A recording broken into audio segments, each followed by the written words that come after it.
হঠাৎ করে যদি আপনার মোবাইল হারিয়ে যায় তাহলে সেটি কিভাবে খুঁজে বের করবেন।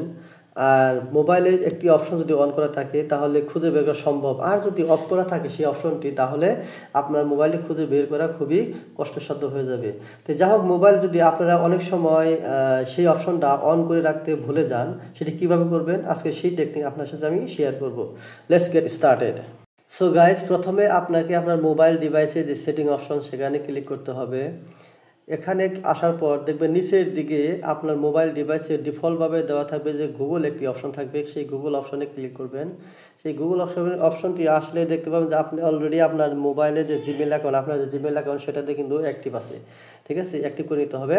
এবং একটু নিচে দেখতে পাবেন যে ফাইন্ড মাই ডিভাইস, এখানে আপনার ক্লিক করতে হবে। এখানে ক্লিক করলে দেখবেন ইউজ ফাইন্ড মাই ডিভাইস, এটা আমার কিন্তু অন করা রাখা আছে।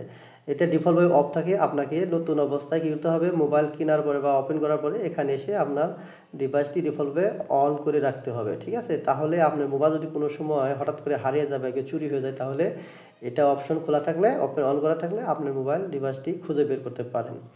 এবং তাছাড়া আপনি দুইটাভাবে খুঁজে বের করতে পারেন। আপনার মোবাইলে একটি অ্যাপস ডাউনলোড করতে হবে, গুগল অ্যাপস, ঠিক আছে, ওটার অপশন করে রাখতে হবে। আর আপনার একটি অপশন ফাইন্ড মাই ডিভাইস ওয়েবসাইটের মাধ্যমে যে আপনার মোবাইলটি খুঁজে বের করতে পারেন, যদি এই অপশনটি আপনার অন করা থাকে।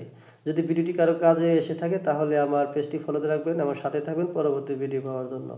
আমি চেষ্টা করব স্টেপ বাই স্টেপ আপনাকে একটি সঠিক গাইডলাইন দেওয়ার জন্য।